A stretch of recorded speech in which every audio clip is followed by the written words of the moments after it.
Yo, what's up guys? It's Noah here, and in today's video, we're going to be breaking down the NBA slate on Draftkings and Yahoo for Sunday, March the 28th. Now, we just got a 3-game slate for Sunday, pretty short slate, going to be a short video.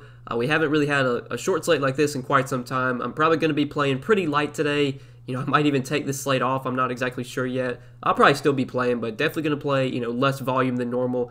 But yeah, we'll break down these 3 games like we always do. We'll go team by team. We'll talk about each team for this slate, go through each game. Just before we do get started, guys, as always, I'd appreciate it if you'd hit that like button down below. If you are new to the channel here, be sure to click that subscribe button as well. Click the notification bell so that way you do get notified every time I upload. Do want to mention that baseball season does start in a couple days. It actually starts on Thursday of next week. So when baseball gets here on Thursday, I do plan on making MLB videos and NBA videos at least for a couple weeks just to see how it goes. Maybe I'll transition back to just NBA or just MLB, but I plan on making videos for both. I do, enjoy MLB. It's definitely a fun sport. I'm excited for it to be starting up Thursday. So yeah, hit that subscribe button, guys, if you are new here. I do upload a ton of content, NBA and MLB. I make NFL videos as well. We've got, videos going up on the channel basically every single day. I try and upload every single day if I can. Do try and live stream as well as much as I can. Hopefully, I'll be able to go live this afternoon. I wasn't able to stream Friday or Saturday, but I do want to try and stream this afternoon if possible. So if you guys are free Sunday afternoon, if you want to tune into the stream, I'll probably be live around 4 Eastern time. We'll just kind of talk through this little short slate, answer your guys' questions. You can come in, chat with us, ask any questions, and I'll be sure to answer them in the live stream. But yeah, appreciate you clicking on the video, guys. Hit the like button, hit the subscribe button, and let's go ahead and start off with the Portland and Toronto game. So I would say this is probably one of the more appealing games on the slate. I think it's between this one, potentially the last game, the late night game. I don't expect a ton of points to be scored there. I mean, right now, I don't think we do have a total in that game. It's only at 208. Like, the Orlando Lakers game is not going to be very appealing in terms of pace, in terms of implied points, or total, I should say. It's going to be a pretty slow-paced game, but I think, on the Orlando side, they could be very shorthanded once again. They only had 8 available players last game. We don't know yet if, the guys they acquired in trades are going to be able to play today. So I would say, we're going to have a lot of interest in some of those Orlando guys again if they're shorthanded. But I think this is probably the more appealing game just in terms of, should be a close game, should be a high-scoring game as well. Same with the Atlanta-Denver one. But starting off on the Portland side, we do have big injury news here with Damian Lillard. So he did not play last game. It was a back-to-back, and he was ruled out for rest. And now he's listed as questionable for this game with a knee injury. So Lillard is questionable. My best guess is that he most likely plays. On a short slate like this at 9,800, you could definitely play Damian Lillard. His price tag is starting to come down. He's been pretty bad lately. Like, he's had 5 straight games less than 45.25 DK points. That was his best game out of his last 5. Maybe it's the knee. I don't really know. Maybe it is, an injury that's hurting him. But I would say with CJ McCollum back now and playing his normal minutes, with Norman Powell now on the team and playing big minutes, like, I just don't know if Lillard's a guy I really want to go out of my way to play. I prefer Jokic. We're going to talk about Jokic when we get to the Denver game. He is the stud I would rather pay up for today. So not too much interest in Lillard even if he plays. I do like CJ McCollum regardless, though. Even if Lillard plays, I think McCollum is a solid option at 8K. These last 2 games, obviously last one against Orlando was without Lillard. Lillard did not play there. McCollum was pretty disappointing. Only had 40 DK points in 36 minutes, but he shot pretty terribly from the field. 30% from the field, 18% from 3. Was still able to get 40 DK points even, with a bad shooting game. So that just shows you the kind of upside that McCollum has when Lillard is off the floor. Even if Lillard plays, though, I still do like CJ at 8K. We know we're getting 36, 38 minutes from him. He's played at least 36 minutes in 3 straight games. He's basically no longer on his minutes restriction. He's full go now moving forward. And I've said it before, like, now that CJ is back to playing his normal minutes, his price tag is just going to keep creeping up. Like, he was way too cheap these last few slates at 7,400, 7,200, 7,700. He's 8K today, but he'll probably be, in a couple of days, he'll probably be 8,500, closer to 9K. So I still think CJ's underpriced. He is a guy that I do like quite a bit today. And obviously, he gets a massive boost if Damian Lillard winds up out again. Definitely like CJ on Yahoo as well. $31 at shooting guard. I think he's clearly one of the best shooting guard options today on Yahoo, given the short slate, lack of options. In his Cantor, I don't have too much interest in. He did have a really good game last game, 42 DK points in 29 minutes, but with the return of Yusuf Nurkic, Like, I just don't really like Kanter that much. Him and Nurkic are most likely going to split the center minutes. In his first game back, Nurkic only played 19 minutes, but I would assume that his minutes limit is going to increase just game by game. He'll probably get, a few more minutes today and then a few more minutes the next game. Like, I think that's going to take away from Kanter. If Nurkic plays 22 minutes today, that means Kanter is probably playing 26 minutes. Do I want to pay nearly $7K for Kanter if he's only going to play like 26 minutes? Probably not, so don't have much interest in Kanter. Norman Powell, I think, is dependent on the status of Damian Lillard. If Damian Lillard does not play, I like Norman Powell quite a bit. If Lillard is in, I don't have too much interest in Powell just because I think on this team, he's going to be the third option behind Dame and behind CJ McCollum. So this is just a wait and see for me. McCollum I like regardless, but Powell, I'll probably only be going there if Lillard sits. Now Nurkic, we got to wait and see. I'm assuming that he probably gets like 22 minutes today, but if they say he can play like 25 minutes, at 5,500, if we're going to get like 25 minutes from Nurkic, I think he actually could be viable at this price point. Nurkic is a guy that's very productive when he's on the floor. Last game, he did have 23 DK points in only 19 minutes. He's a fantasy point per minute player, if not better than that. At 5,500, obviously it's dependent on his minutes limit here. If he's going to be on a similar limit to last game, I don't have really any interest in Nurkic, but if they're going to increase his minutes limit to maybe 25, 26, I think that makes him viable, especially on a short slate like this where you're trying to kind of find a way to get different. So that's probably it for me from Portland. We'll mention Anthony Simons if Lillard sits. He came off the bench last game, played 25 minutes. He probably gets similar run today. At 4K, if you need a cheap guard, if Lillard's out, I think Simons makes a ton of sense as a cheap option. You could definitely go there, but that probably does it for Portland. Now moving on to the Toronto side, looking at the Raptors here, you got the big three, VanVleet, Siakam, and Lowry. I'm pretty sure all three of these guys were very disappointing last game. VanVleet had 35 DK points in 39 minutes. Siakam had 53 DK points, so he was the one guy that had a big game in 38 minutes. And then Lowry, he was also disappointing. Him and VanVleet, only 26 DK points in 35 minutes from Lowry. I've said it a ton this year. It's so hard to predict which one of these three guys is going to put up the big game on a nightly basis. I think if I had to choose one of the three, Siakam is probably my favorite just because he's been playing the best lately. I think I like the matchup a little bit more for him as well. We know he's getting big minutes. He's going to start at center, play 36, 38 minutes. Against this Portland team that doesn't really have any elite defenders down low. I mean, they have Kanter and they have Nurkic, but neither one of those guys are, great defensive players. I do like Siakam here. I would say he's my favorite play from Toronto. I'm probably not going to anyone else, though. OG at 6,100 just feels a little bit too expensive. I know he's been good lately, but OG is normally not someone I really like to play when he's this expensive just because he's a pretty low usage guy. He doesn't really do much in terms of, DFS. He's just, you got to hope he knocks down a couple threes, get some rebounds, get some defensive stats. He's just not a guy I really want to pay 6,100 for. Boucher, tough to really go there. The minutes have just been all over the place, and lately they've been trending down, so he's tough to roster right now. Gary Trent did play over 30 minutes in his debut with Toronto, but he was really bad. He only had 10 DraftKings points in that time. If you tell me we're going to get 30-plus minutes again from Gary Trent, I actually would have some interest in him at 4,800. I don't know if he gets 30-plus minutes again, but maybe you could go there. He should be super, super low owned because, he was so disappointing last game. Don't mind him, but I would say the clear play, the top guy for me from Toronto is Siakam. You could go to Lowry, you could go to VanVleet, but I think there are some other guards I prefer over them today, but I really don't like anyone else from Toronto. So moving on to the next game, Atlanta and Denver. Now on the Atlanta side, you got Trae Young at 8,900. Trae Young definitely up there in terms of stud options for me. I mean, when you look at this slate, we don't really have a ton of elite studs. Obviously, LeBron and AD remain out, so we have Jokic, we have Trae Young.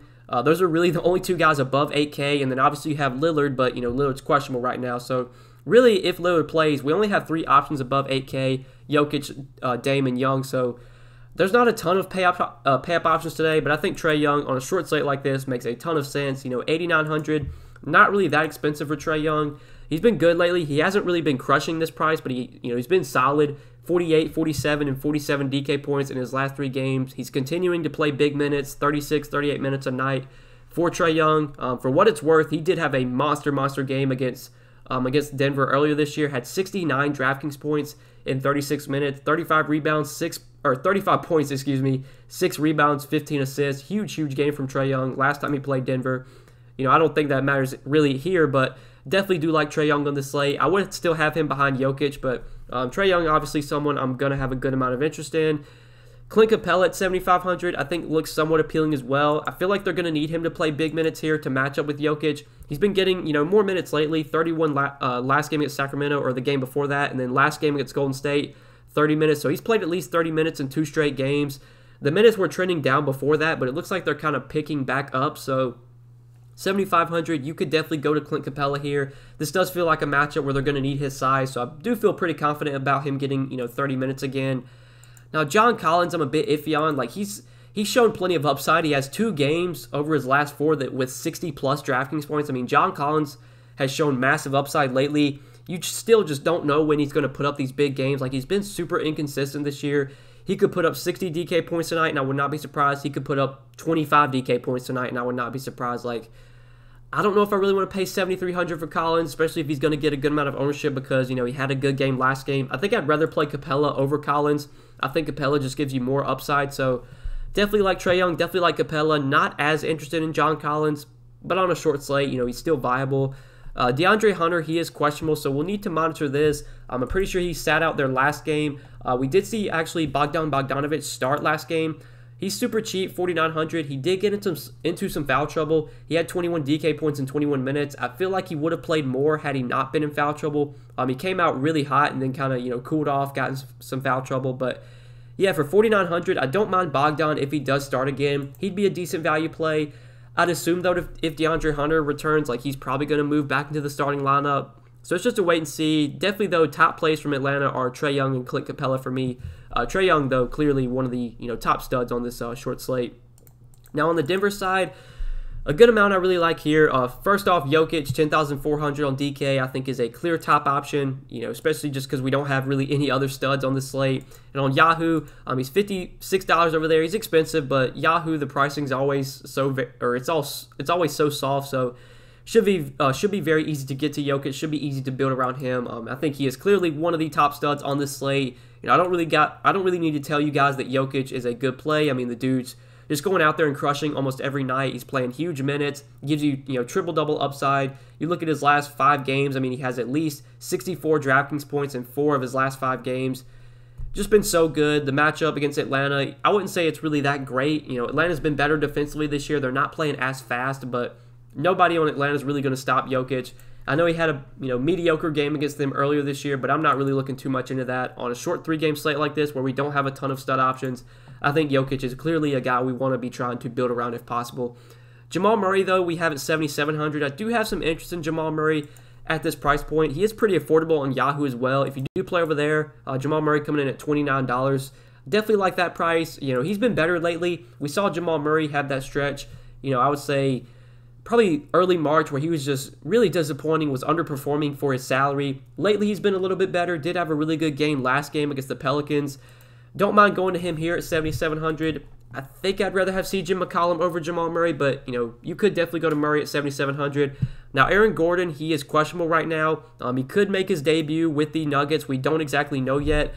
I would say that if Aaron Gordon does play here, I don't think that really affects Murray or Jokic too much, but it definitely hurts Michael Porter Jr. I think it hurts Will Barton as well. Those 2 guys would most likely be out of play for me if Aaron Gordon does wind up playing. Paul Millsap as well, I think, would take a big hit. So if Aaron Gordon plays, no interest in any of the other wings, but, if Aaron Gordon remains out, if he does not play, or if he's not able to play yet, then, maybe you could go to MPJ. MPJ's a tough guy to roster just because you never know what you're going to get from him, but good to see that he played 40 minutes last game, was pretty solid with 37 DK points. I think, though, clearly the top plays from Denver are Jokic and Murray, and then not really too much else I like from this team outside of those 2 guys. So we can go ahead and move on to the last game of the night, Orlando and the Lakers. This is a big game to watch in terms of injuries, or not injuries, but, question marks. So last game, Orlando only had 8 available players. Terrence Ross, he was out. He would have gave them 9 players, but he was ruled out. And then we actually got word that Michael Carter-Williams, it was like, I don't know, I want to say 10 minutes before tip-off, we got word that Michael Carter-Williams was scratched for an illness. And then the game starts, and about 4 or 5 minutes into the game, he actually takes off his warm-ups and actually checks into the game. So Michael Carter-Williams was a late scratch last game, but then ultimately wound up playing. He's not on the injury report for today, so he should be good to go. Assuming that Terrence Ross remains out, Orlando will still have the minimum required 8 players. That's if, Wendell Carter, Otto Porter, and R.J. Hampton. So right now, Wendell Carter, R.J. Hampton, and Otto Porter, they were traded to Orlando, and we don't exactly know yet if they're going to be available to play for the Magic today. This obviously impacts a good amount because if these guys play, I expect them all to get minutes just because this Orlando team's so thin. Wendell Carter, I would assume, would start if he does play. At 5,900, like, I think he is someone we are going to want to be rostering a lot this year now that he's on Orlando and now that he has, a bigger role. He really wasn't getting that big of a role in Chicago when he was with the Bulls. Like, his minutes would fluctuate from night to night, but he did show upside when he did get the minutes. Like, he had some big games. I expect him to play big minutes with this Magic team just because they really don't have a ton of talent. I mean, this team is shorthanded. They traded away all their good players. I think when Wendell Carter gets his feet under him, he's going to be playing 30-plus minutes a night for this Magic team. At 5,900, if he's able to play today, I do have a good amount of interest in him. Otto Porter, at 5,500, it kind of depends on if he starts or not. If he starts, I think he's viable just because I'd expect the minutes to be there if he starts. If he comes off the bench, I'd be a bit hesitant to go there. And then R.J. Hampton, it's probably going to be a guy that depends on if he starts or not. I would assume that he's probably going to come off the bench as well.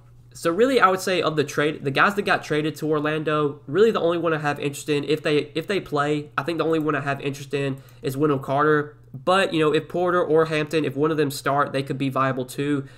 But if all these guys remain out again, like if they're out again and if Terrence Ross is out again and Orlando only has 8 bodies, then, we're going to be wanting to load up on this Orlando team. I know they've kind of been priced up, but they still had really good games for their salary. Okeke had a really good game for his salary. He played 37 minutes last game, had 41 DK points. Assuming Wendell Carter, Porter, Hampton are not able to play, I really like Okeke. I think he's one of the guys I'm definitely going to be looking to on Orlando. Obviously, we'll make some changes if we need to, if these traded guys wind up available. But for now, I'm just going to assume that they're out again. So, love Okeke. I'm assuming he starts. I think Okeke's going to start regardless. Like, I'd assume that if Wendell Carter plays, that he'll probably start over Kim Birch. If Otto Porter plays, he may start over Dwayne Bacon, but I don't think he would. Like, I think Porter and Hampton are going to come off the bench if they play. I think Wendell Carter, though, will be a starter if he plays. But I still expect Okeke to be in the starting lineup. I mean, he's a young guy. He is someone they want to develop, and they've said that already. Like, they've said they want to develop him, see what they got in him, get him the ball. And he was aggressive last game. He got a ton of touches, took 15 shots, did have 6 rebounds and 4 assists to go along with 22 points and 2 steals. This is going to be someone that, we definitely want to look to roster if he's going to be continuing to play big minutes for this Magic team as they look to, kind of rebuild. So I do like Okeke quite a bit. James Ennis you could go to. I think his upside is a little bit limited, but he did play 36 minutes last game. It's probably going to be dependent on who's available. Like if Orlando only has 8 bodies again, I think you could definitely go to James Ennis just because he's going to have to play big minutes. But if some of these other guys are available, I don't have too much interest in Ennis. Dwayne Bacon, though, I do like just because I think Dwayne Bacon's going to start regardless, and he is someone that, he can create his own shot. In this offense, he's going to be a high-usage player just because they don't have a ton of other guys that are really going to get much usage. Last game, Dwayne Bacon, he did take 19 field goal attempts. He took 19 shots. He didn't shoot the ball that well, and he still had 31 DK points, 17 points, 3 rebounds, 6 assists to go along with a steal. Played 34 minutes. I expect big minutes again for Dwayne Bacon. This is another young guy that they want to see, what they have in him if he's going to be a part of their future. So he's someone I do like quite a bit at 5,300. He's also super cheap on Yahoo. And I will mention that, really all these Orlando guys are super, super cheap on Yahoo. Like, you look at the pricing, the most expensive player on Orlando is Terrence Ross, and he's only $21. So, like, I mean, last slate, I'm pretty sure I played 3 Orlando guys last slate on Yahoo. I'm probably going to play, if they only have 8 bodies, I'm probably going to play 3 Orlando guys again. Even if Wendell Carter and all these guys play, I mean, Wendell Carter, he's super cheap on Yahoo, $13. Otto Porter's minimum salary, R.J. Hampton's minimum salary, like, you could go to these guys. Like, Orlando is definitely going to be a team I load up on Yahoo just because all these guys are so cheap and they're going to have to play big minutes and they're going to have the ball in their hands because Orlando is just super thin right now. So, love Bacon and Okeke on both sides. And then the last guy I want to mention is Kim Birch. So Kim Birch started at center last game, played 37 minutes. I'd assume that if Wendell Carter plays today, that Kim Birch probably goes back to the bench, which obviously is going to make me not really interested in him. But just assuming that Wendell Carter remains out, that he does not play, Kim Birch is going to be someone I definitely look to go back to, even at 5K. This is a guy that can be productive when he gets center minutes, when he's not playing alongside, Vooch and all these other high-usage guys, which is the case right now. I mean, this Orlando team, they just don't really have a ton of high-usage players.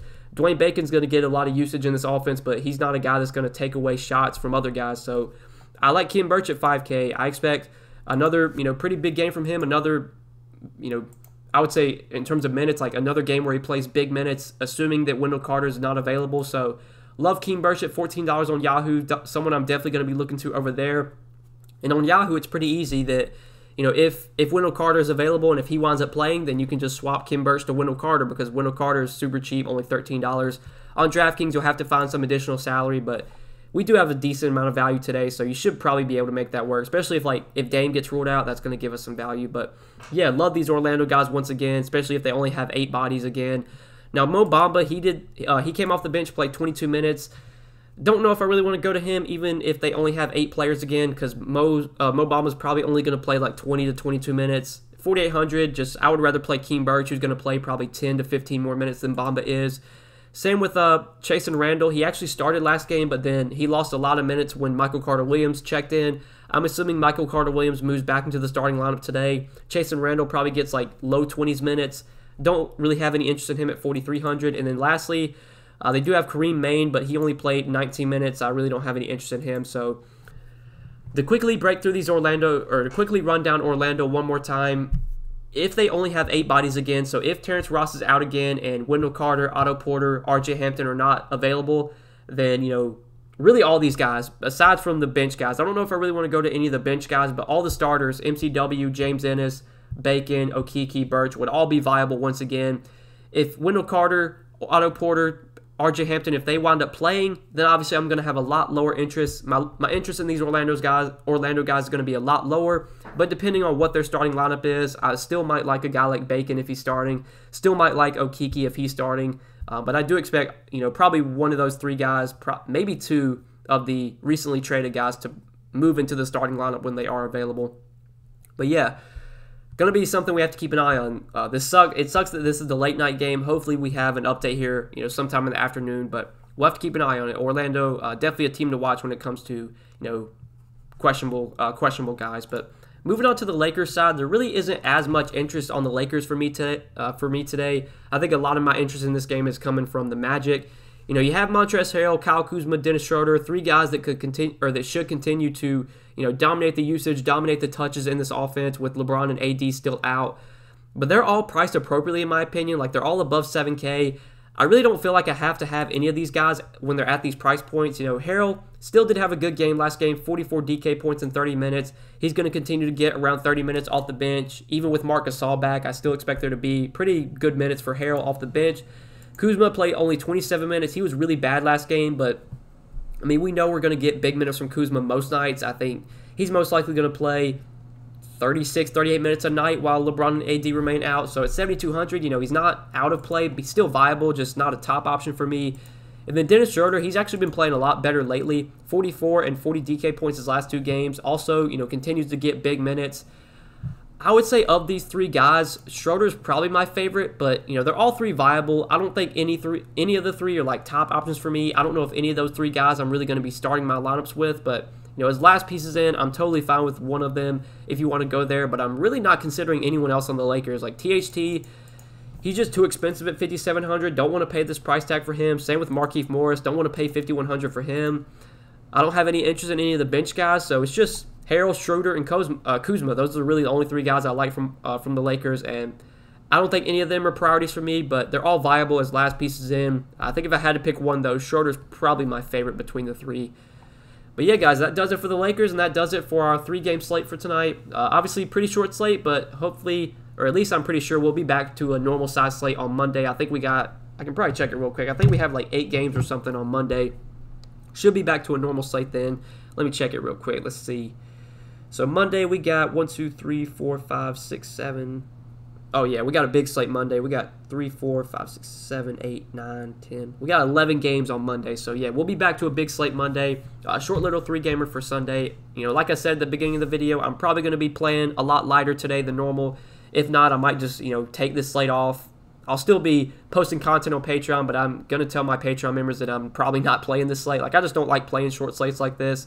These are definitely days I'm, going to play less volume, and that's going to be the case today. We'll get back to normal on Monday with a bigger slate then. But, yeah, guys, good luck tonight. I appreciate you watching the video. I hope you did enjoy. Hit that like button before you do get out of here. Hit the subscribe button as well. And, yeah, guys, good luck tonight. Appreciate you watching. See you in the next one. Peace.